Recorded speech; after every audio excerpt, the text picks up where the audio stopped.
ನೋಡಿದ್ರ ಆದಿ ಅಂತ ಕೆಲಸ ಮಾಡ್ಬಿಟ್ಟ. ನಮ್ಮ ಮೇಲಿರೋ ಕೋಪನ ಪಾಪ ನಿರೋಷನ್ ಮೇಲೆ ತೋರಿಸ್ಬಿಟ್ಟ. ಅವಳ ಜೀವನನೇ ಹಾಳು ಮಾಡ್ಬಿಟ್ಟ. ಅವಳು ಏನು ತಪ್ಪು ಮಾಡಿದ್ಲು ಅಂತ ಅವಳ ಜೊತೆ ಹೀಗೆ ನಡ್ಕೊಂಡ ಅವನು. ಆನೆ ನಡೆದಿದ್ದೆ ದಾರಿ ಅನ್ನೋ ಹಾಗಾಗಿದೆ ಅವನ ವರ್ತನೆ. ಯಾವುದೇ ಮಕ್ಕಳಾಗಲಿ ಹೆತ್ತವ್ರ ಮಾತನ್ನ ತಿರಸ್ಕರಿಸೋ ಉದ್ದಟತನ ಮಾಡಬಾರ್ದು. ಮಾಡಿದ್ರೂ ಅದಕ್ಕೆ ಸರಿಯಾದ ಸಮಜಾಯಿಷಿ ಕೊಡಬೇಕು. ಮೈ ತುಂಬ ಅಹಂಕಾರ ಬೆಳೆಸ್ಕೊಂಡಿದ್ದಾನೆ. ನಮ್ಮ ಯಾವ ಮಾತು ಅವನ ಕಿವಿಗೆ ಹೋಗಲ್ಲ. ಅವನು ಈ ಮಟ್ಟಕ್ಕೆ ನಮ್ಮ ಕೈ ಮೀರೋದಕ್ಕೆ ನೀವೇ ಕಾರಣ ಆರ್ತಿಯವ್ರೆ.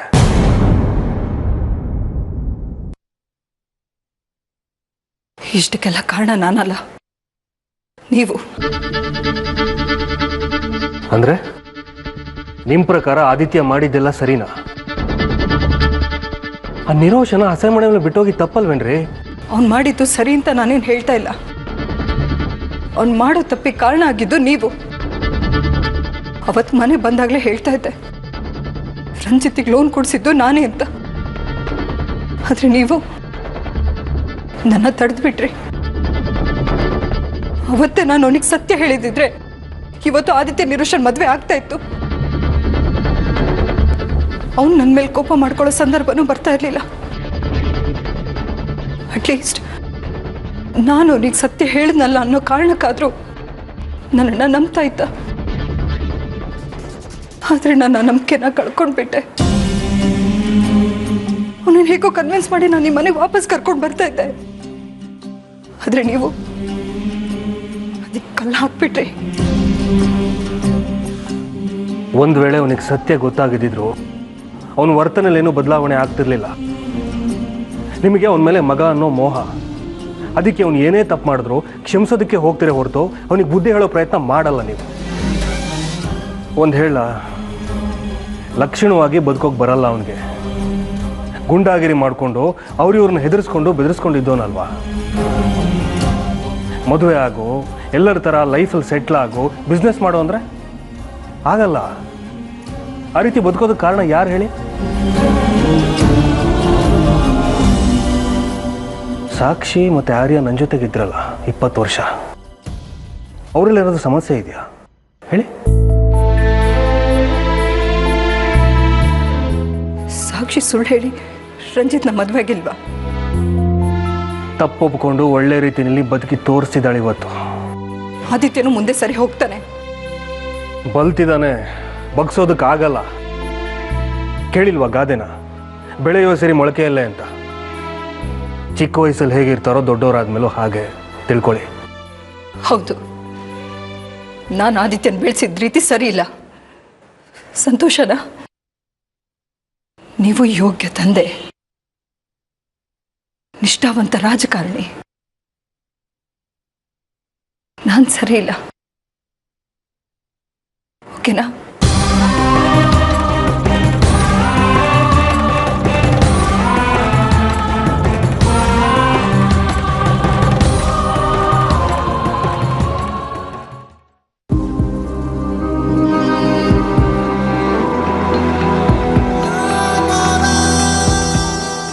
ನಿರೋಷ, ನಾನು ನಿನಗೆ ಎಷ್ಟು ಸರ್ತಿ ಹೇಳಿದೆ ಅವನನ್ನ ಮದುವೆ ಆಗೋದಕ್ಕೆ ಹೋಗಬೇಡ ಅಂತ. ಆದ್ರೆ ನೀನು ನನ್ನ ಮಾತು ಕೇಳದೆ ಅವನನ್ನ ಮದುವೆ ಆಗೋದಕ್ಕೆ ಹೋಗಿದ್ದಕ್ಕೆ ಏನಾಯ್ತು ನೋಡೀಗ. ಅವನಿಗೆ ನಿನ್ನ ಮೇಲಿರೋ ಪ್ರೀತಿಗಿಂತ ಅವನ ಕೋಪ, ಅವನ ಹಠನೇ ಜಾಸ್ತಿ ಆಗೋಯ್ತು. ನೋಡಿದೆ ಏನಾಗೋಯ್ತು ಅಂತ? ಶುದ್ಧ ಲೋಫರ್ ಅವನು. ಅಲ್ಲ, ಯಾರಾದ್ರೂ ತನ್ನನ್ನ ಪ್ರಾಣಕ್ಕಿಂತ ಹೆಚ್ಚಾಗಿ ಪ್ರೀತಿಸೋ ಹುಡುಗಿ ಜೊತೆಗೆ ಹೀಗೆ ನಡ್ಕೋತಾರ? ಅವನನ್ನು ಯಾಕೆ ದಾಟ್ ಬೈತೀರ? ನಾನು ಮಾಡಿರೋ ತಪ್ಪಿಗೆ ಅವನು ಹೀಗೆ ಮಾಡ್ದ. ತಪ್ಪೆಲ್ಲ ನಂದೆ. ರಂಜಿತ್ ಅಣ್ಣಂಗೆ ಆದಿತ್ಯನಿಂದ ಲೋನ್ ಕೊಡಿಸ್ದೆ. ಆ ವಿಷಯನ ನಾನೇ ಆದಿತ್ಯನಿಂದ ಮುಚ್ಚಿಟ್ಟೆ. ಅದಕ್ಕೆ ಅವನಿಗೆ ಕೋಪ ಬಂದು ಹೀಗೆ ಮಾಡ್ದ.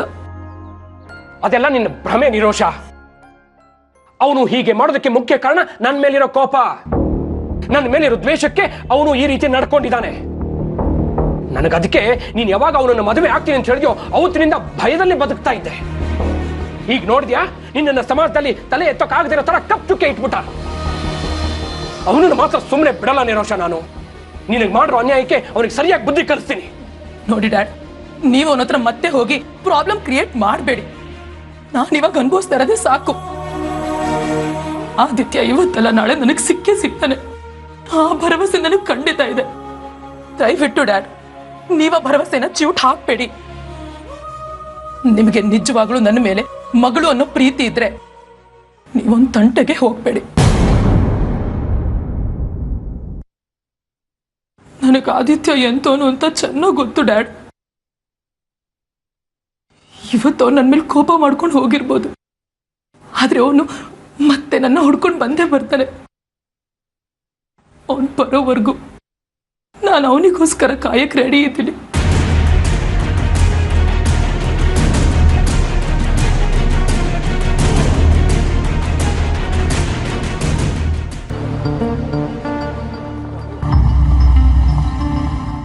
ಅಲ್ಲ ಆರ್ಯ ಅವರೇ, ನಿಮ್ಮ ಅಣ್ಣ ನಿರುಷ ಅವ್ರನ್ನ ಮದ್ವೆ ಆಗದೆ ಬಿಟ್ಟು ಹೋಗ್ತಿದ್ರು, ನೀವ್ ಯಾಕೆ ತಡಿದೆ ಸುಮ್ಮನೆ ಇದ್ರಿ? ಏನು ಅಂತ ತಡಿಬೇಕಿತ್ತು? ಅವನಿರೋ ಸ್ಥಿತಿ ನೀನೇ ನೋಡಿದ್ಯಲ್ಲ. ಅಮ್ಮನ ಮಾತೆ ಕೇಳ್ದೇ ಇರೋನು ನನ್ನ ಮಾತು ಕೇಳ್ತಾನ? ನೀನ್ ಹೇಳ್ದಂಗೆ ಅವನ್ನ ತಡಿಯಕ್ ಹೋದ್ರೆ ಮದುವೆ ಮಂಟಪ ಕುರುಕ್ಷೇತ್ರ ಆಗ್ತಿತ್ತು. ಕೊಬ್ಬು ತಾನೆ ಅವನ್ಗೆ. ಕೊಬ್ಬು ಅವ್ರಿಗಲ್ಲ, ನಿಮ್ಗೆ. ನಿರುಷ ಅವ್ರ ಮದ್ವೆ ನಿಲ್ಲೋದಕ್ಕೆ ನೀವೇ ಕಾರಣ. ಸುಮ್ನೆ ಆದಿ ಸರ್ನ ಯಾಕೆ ಬ್ಲೇಮ್ ಮಾಡ್ತೀರಾ? ಬಾಯ್ ಬಂದಾಗ ಮಾತಾಡ್ಬೇಡ ನೀನು. ಸುಮ್ಮನೆ ಇದ್ದೀನಿ ಅಂತ ಏನೋ ಮಾತಾಡ್ತಿದ್ಯಾ? ಇದೇ ಮಾತು ಬೇರೆಯವ್ರು ಏನಾದ್ರು ಅಂದಿದ್ದಿದ್ರೆ ಕಪ್ಪಾಳಕ್ ಬರ್ಸಿದ್ದೆ ಅಷ್ಟೇ. ಕಪಾಳಕ್ ಬಾರಿಸ್ತೀರಾ? ಬಾರಿಸಿ ನೋಡೋಣ. ನಿಮ್ ಈ ಸಿಟ್ಟು ಕೋಪನ ನಿರುಷ ಅವ್ರನ್ನ ಮದ್ವೆ ಆಗಲ್ಲ ಅಂತ ಆದಿ ಸರ್ ಬಿಟ್ಟೋದಲ್ಲ, ಆಗ ತೋರಿಸ್ಬೇಕಿತ್ತು. ಆಗ ನೀವು ನಿಜವಾದ ಹೀರೋ ಅಂತ ಹೆಮ್ಮೆಯಿಂದ ಹೇಳ್ಕೊತಾ ಇದ್ದೆ. ಪ್ಲೀಸ್ ಸ್ವಾತಿ, ಈಗಲೇ ಬೇಜಾರು ಮಾಡ್ಕೊಂಡಿದ್ದೀನಿ. ಏನೋ ಹೇಳಿ ನಂಗೆ ಇರಿಟೇಟ್ ಮಾಡಬೇಡ. ಆದಿ ಸರ್ ಮನೆ ಬಿಟ್ಟೋದಾಗ ನೀವೆಷ್ಟು ನೋವು ಸಂಕಟ ಪಟ್ರಿ.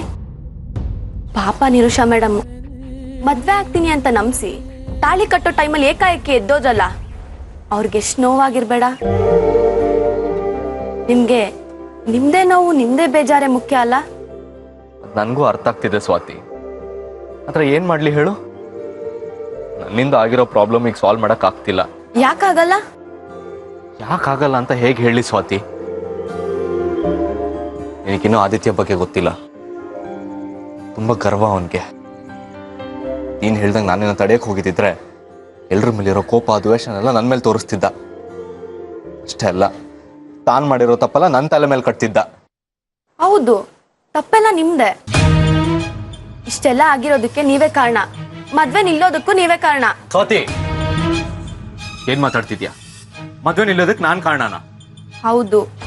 ಆದಿ ಸರ್ ಹತ್ರ ಸೂರ್ಯ ಅವ್ರ ದುಡ್ಡಲ್ಲಿ ಬಿಸ್ನೆಸ್ ಮಾಡ್ತಿದ್ಯಾ, ನಿಂಗೆ ನಾಚಿಕೆ ಆಗಲ್ವಾ ಅಂತ ಹೇಳಿದಕ್ ತಾನೆ ಆದಿ ಸರ್ ದುಡ್ಗೋಸ್ಕರ ಅಲ್ಲಿ ಇಲ್ಲಿ ಅಲ್ದಾಡಿದ್ದು. ನೀವ್ ಆ ಮಾತು ಹೇಳಿರ್ಲಿಲ್ಲ ಅಂದ್ರೆ ಆದಿ ಸರ್ ದುಡ್ಡನ್ನ ವಾಪಸ್ ಕೊಡೋ ಯೋಚನೆ ಮಾಡ್ತಿರ್ಲಿಲ್ಲ. ಆಗ ರಂಜಿತ್ ಅವ್ರಿಗೆ ಆದಿ ಸರ್ ಹತ್ರನೇ ಸಾಲ ಕೊಡ್ಸಿರೋದು ಅನ್ನೋ ವಿಷಯನೂ ಗೊತ್ತಾಗ್ತಿರ್ಲಿಲ್ಲ. ಸುಮ್ನೆ ಸ್ವಾತಿ, ಎಲ್ಲ ನಿಂಗೆ ಅರ್ಥ ಆಗಲ್ಲ. ನಾನೇನ್ ಬೇಕು ಬೇಕು ಅಂತ ಆದಿತ್ಯ ಹತ್ರ ದುಡ್ಡಿನ ವಿಷಯ ಪ್ರಸ್ತಾಪ ಮಾಡ್ದೆ ಅನ್ನೋ ತರ ಮಾತಾಡ್ತಿದ್ಯಲ್ಲ. ಆದಿತ್ಯ ಸಾಕ್ಷಿಗೆ ಬಾಯಿ ಬಂದಾಗ ಬೈದಿದ್ದಾನೆ. ಸೂಸೈಡ್ ಮಾಡ್ಕೊಂಡಿದ್ದಾಳೆ. ನಂತರ ಹೆಚ್ಚು ಕಡಿಮೆ ಆಗಿದ್ದಿದ್ರೆ ಆದಿತ್ಯ ಪ್ರಾಣ ವಾಪಸ್ ತಂದ್ಕೊಡಕ್ ಆಗ್ತಿತ್ತಾ? ರಕ್ತ ಸಾವು ಬದುಕಿನ ಮಧ್ಯೆ ಹೋರಾಡ್ತಿರೋದನ್ನ ನೋಡಿ ಆದಿತ್ಯಂಗೆ ಹಣ್ಣು ಹಾಲು ಕೊಟ್ಟು ಪಟ್ಟಾಭಿಷೇಕ ಮಾಡ್ಬೇಕಿತ್ತಾ? ನನಗೆ ತುಂಬಾ ಕೋಪ ಬಂದಿತ್ತು. ಸಮಾಧಾನ ಮಾಡಕ್ಕೆ ಅಂತ ಹೋದ್ರೆ ಅಪ್ಪನ ಬಗ್ಗೆನೇ ಕೆಡ್ದಾಗ ಮಾತಾಡ್ತಾನೆ. ನನ್ನ ಬಗ್ಗೆ ಏನ್ ಹೇಳಿದ್ರು ಪರವಾಗಿಲ್ಲ, ಆದ್ರೆ ಅಪ್ಪನ ಬಗ್ಗೆ ಮಾತಾಡಿದ್ನಲ್ಲ, ಅದ್ ನನಗೆ ತಡ್ಕೊಳಕ್ ಆಗ್ಲಿಲ್ಲ. ಒಟ್ನಲ್ಲಿ ಆದಿತ್ಯ ತಪ್ಪ ಮೇಲೆ ತಪ್ಪು ಮಾಡ್ತಾನೆ ಇದ್ದಾನೆ. ಅವನಿಗೆ ಬುದ್ಧಿ ಹೇಳೋದು ಒಂದೇ, ಕೊಚ್ಚ ಕಲ್ಲ ಹಾಕಿ ಮೈ ಮೇಲೆ ಎರ್ಚ್ಕೊಳ್ಳೋದು ಒಂದೇ. ಅವನ್ಗೆ ಜನ್ಮದಲ್ಲಿ ಬುದ್ಧಿ ಬರಲ್ಲ. ಚೇಂಜ್ ಆಗ್ಬೇಕು ಅನ್ನೋ ಮನ್ಸು ಇಲ್ಲ ಅವನ್ಗೆ. ಬಿಸ್ನೆಸ್ ಸ್ಟಾರ್ಟ್ ಮಾಡ್ತೀನಿ ಅಂದಾಗ ತುಂಬಾ ಖುಷಿ ಪಟ್ಟಿದ್ದೆ ನಾನು. ಫೈನಲಿ ಒಳ್ಳೆ ಮನುಷ್ಯ ಆದ್ನಲ್ಲ ಅಂತ ನೆಮ್ಮದಿತ್ತು ನನಗೆ.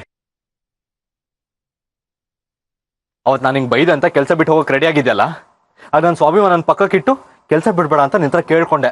ಯಾಕೆ ಹೇಳು? ಅದು ಅವನಿಗೆ ಹೆಲ್ಪ್ ಆಗ್ಲಿ ಅಂತ. ಅದನ್ನೆಲ್ಲ ಮನ್ಸಲ್ಲಿ ಇಟ್ಕೊಳ್ದೆ ಯಾರು ಒಳ್ಳೇದ್ ಮಾಡ್ತಾರೆ ಯಾರು ಕೆಟ್ಟದ್ ಮಾಡ್ತಾರೆ ಅಂತ ಅವನಿಗೆ ಗೊತ್ತಾಗಲ್ಲ. ಚಿಕ್ಕ ವಯಸ್ಸಿನಲ್ಲೇ ತಗ್ಗಿ ಬಗ್ಗಿ ನಡೆದಿದ್ರೆ ಇವತ್ತು ಹೀಗೆ ಆಗ್ತಿರ್ಲಿಲ್ಲ. ನೀನು ಯಾರು ಹೇಗೆ ಏನು ಅಂತ ಅರ್ಥ ಮಾಡ್ಕೊಂಡು ಆಮೇಲೆ ಮಾತಾಡು.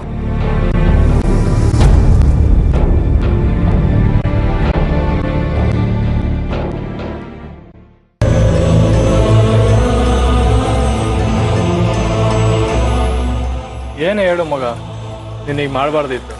ಅದಕ್ಕೆ ನೀನು ತುಂಬ ಪ್ರೀತಿಸ್ತಿದ್ರು. ನನಗೆ ಬುದ್ಧಿ ಹೇಳಕ್ ಬರ್ತೀಯಾ? ನನ್ ಸಂಕಟ ಏನು ಅಂತ ನಿನಗೇನೋ ಅರ್ಥ ಆಗತ್ತೆ. ನನ್ ಜಾಗದಲ್ಲಿ ನೀನಿದ್ರೆ ಅರ್ಥ ಆಗಿರೋದು ನನ್ ಸಂಕಟ ಏನು ಅಂತ. ಹೊರಗಡೆ ನಿಂತ್ಕೊಂಡು ನೋಡೋರ್ಗೆ ನನ್ ಸಂಕಟ ಹೇಗೋ ಅರ್ಥ ಆಗತ್ತೆ. ಏನಾಯ್ತು ಮಗ, ಏನ್ ಹೇಳ್ತಿದೀಯ? ಏನಾಯ್ತು ಅಂತ ಕೇಳ್ತೀರಾ? ಮಗ, ನಾನ್ ಮದ್ವೆ ಆಗೋ ಹುಡುಗಿ ನನ್ ದುಶ್ಮನ್ ಜೊತೆನೆ ಸೇರ್ಕೊಂಡು ಒಳಗೇನೆ ವ್ಯವಹಾರ ಮಾಡಿದ್ಲು. ಎಲ್ಲಾ ಗುಟ್ಟನ್ನು ಮುಚ್ಚಿಟ್ಬಿಟ್ಲು. ಆಗ ನನಗ್ ಮೋಸ ಮಾಡಿದ್ರೆ ನನಗೆ ಹೇಗಾಗುತ್ತೆ ಮಗ? ನೀನ್ ನನ್ ಜಾಗದಲ್ಲಿದ್ರೆ ಏನೋ ಮಾಡ್ತಿದ್ದೆ.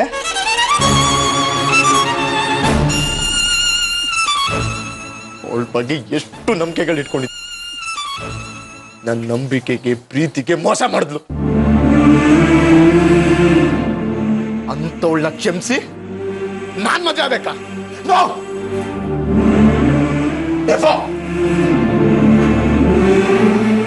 ನಿನ್ ಸಂಕಟ ನನಗೆ ಅರ್ಥ ಆಗುತ್ತೆ ಕಣೋ.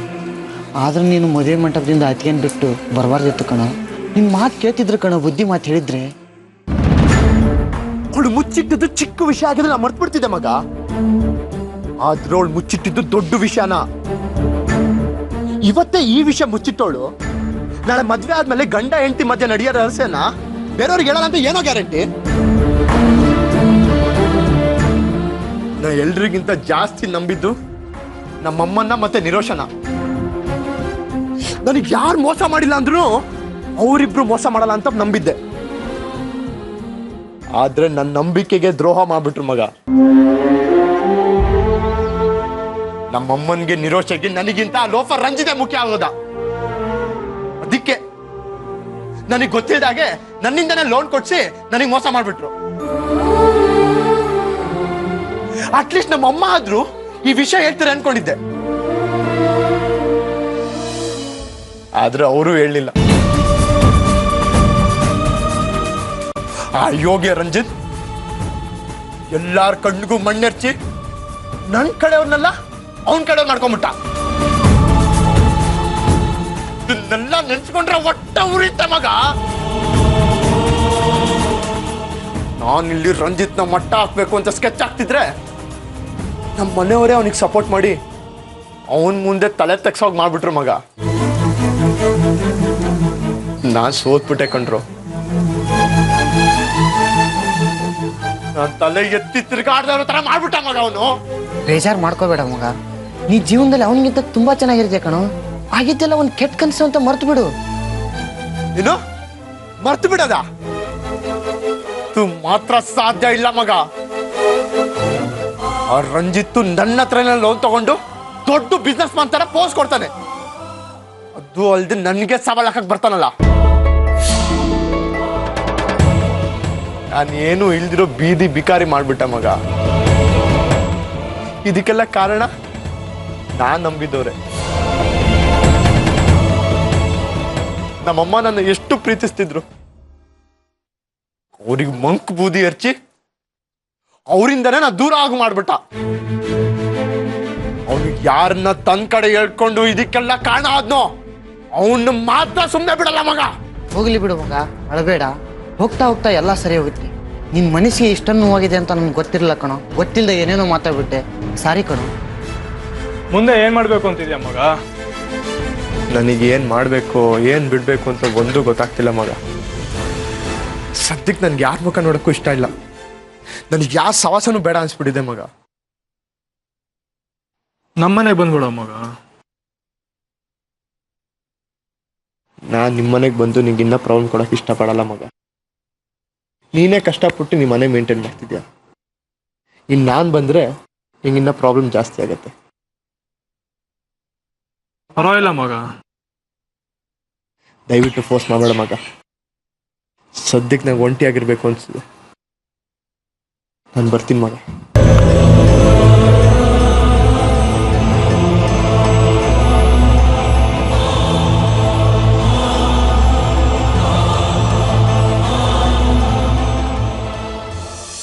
ಮೂರು ಹೊತ್ತು ನಮ್ಮಣ್ಣ ನಮ್ಮಣ್ಣ ನಮ್ಮಣ್ಣ ಅಂತ ಬಡ್ಕೋತಿದ್ಯಲ್ಲೇ ಸಾಕ್ಷಿ. ನಿಮ್ಮಣ್ಣನ ಬುದ್ಧಿ ಏನು ಅಂತ ಗೊತ್ತಾಯ್ತಾ ಇವಾಗ? ಮುಂಚೆ ಒಂದ್ಸಲಿ ಇದೇ ಥರ ಮಾಡಿ ನೀನು ನಮ್ಮನ್ನೆಲ್ಲ ಬಿಟ್ಟು ಹೋಗೋ ಅಂತಕ್ಕೆ ತಂದಿದ್ದ. ಇವತ್ತು ನನ್ನ ತಂಗಿ ನಿರೋಷಾನ ಮದುವೆ ಮಂಟಪದಿಂದ ಬಿಟ್ಟು ಹೋಗಿ ಅವಳ ಜೀವನದಲ್ಲಿ ಮರೆಯಕ್ಕಾಗದೇ ಇರುವಂಥ ಕಪ್ಪು ಚುಕ್ಕಿ ಇಟ್ಬಿಟ್ಟ. ಇದರಲ್ಲಿ ನಿರೋಷಂದು ತಪ್ಪಿರ್ಬೋದು, ಒಪ್ಕೋತೀನಿ ನಾನು.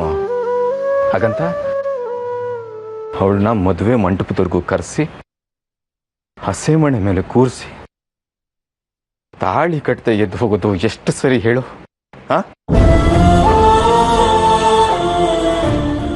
ಅವನು ಯಾರಿಗಾದ್ರೂ ಅಣ್ಣ ಆಗೋದಕ್ಕಾಗ್ಲಿ, ಒಳ್ಳೆ ಅಪ್ಪ ಅಮ್ಮನಿಗೆ ಮಗ ಆಗೋದಕ್ಕಾಗ್ಲಿ ನಾಲಾಯಕ್ಕು ಯೋಗ್ಯತೆ ಇಲ್ಲ ಅವನಿಗೆ.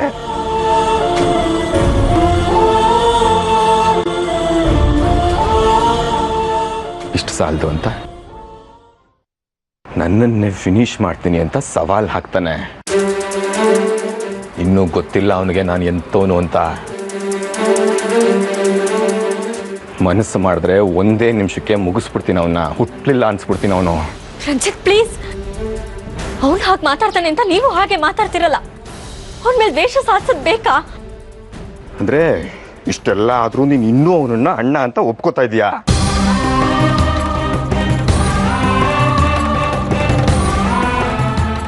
ಇಷ್ಟು ದಿನ ಅವನ ಮೇಲೆ ಅಣ್ಣ ಅನ್ನೋ ಅಕ್ರೆ ಇತ್ತು. ಆದರೆ ಅವನಿವತ್ತು ನಡ್ಕೊಂಡಿದ್ದ ರೀತಿಗೆ ಅವನ ಮೇಲಿರೋ ಫೀಲಿಂಗ್ಸ್ ಎಲ್ಲ ಹೊರಟೋಯ್ತು. ಇಷ್ಟು ದಿನ ಅವನು ಬರೀ ಕೋಪ ಮಾಡ್ಕೊಳ್ತಾನೆ, ಕೆಟ್ಟವನಲ್ಲ ಅಂದ್ಕೊಂಡಿದ್ದೆ. ಆದರೆ ಇವತ್ತು ನಿರೋಷನ ಒಂದು ಹೆಣ್ಣು ಅಂತನೂ ನೋಡ್ದೆ, ನಡು ನೀರಲ್ಲಿ ಕೈ ಬಿಟ್ಟು ಹೊರಟೋದ. ಇವತ್ತು ಗೊತ್ತಾಗೋಯ್ತು ಅವನೆಂತ ಕಟುಕ ಅಂತ. ನನಗೊಂದು ಅನುಮಾನ, ನೀವೆಲ್ಲ ಸೇರಿ ನನಗೆ ಲೋನ್ ಕೊಡ್ಸಿದ ವಿಷಯ ನಮ್ಗಳಿಗೆ ಬಿಟ್ರೆ ಬೇರೆ ಯಾರಿಗೂ ಗೊತ್ತಿರಲಿಲ್ಲ. ಈ ವಿಷಯನ ಆದಿತ್ಯನ್ಗೆ ಯಾರು ಹೇಳಿದ್ದು?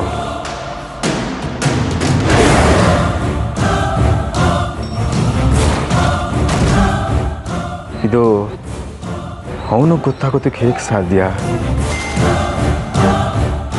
ಹೌದು, ಈ ವಿಷಯ ನಮ್ಗಳಿಗೆ ಮಾತ್ರ ಗೊತ್ತಿತ್ತು. ಅಂದ್ರೆ ಯಾರೋ ಈ ವಿಷಯನ ಬೇಕು ಅಂತ ಹೇಳಿದಾರ.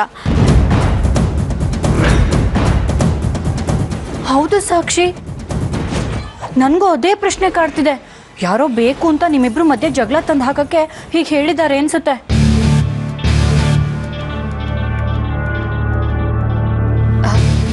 ಇಲ್ಲ ಅಂದಿದ್ರೆ ಹೀಗೆ ಲಾಸ್ಟ್ ಮೂಮೆಂಟ್ನಲ್ಲಿ ಆದಿತ್ಯಂಗೆ ವಿಷಯನ ಯಾರು ಹೇಳ್ತಾರೆ?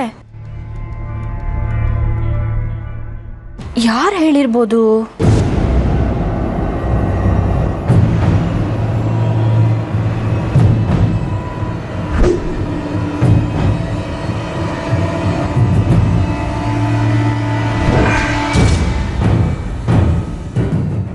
ನನ್ಗೆ ಯಾಕೋ ನಿಮ್ಮೇಲೆ ಅನುಮಾನ.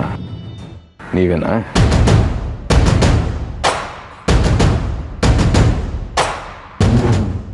ಅಯ್ಯೋ ಅಯ್ಯೋ ಅಯ್ಯೋ, ಏನಿದು ರಂಜಿತ್?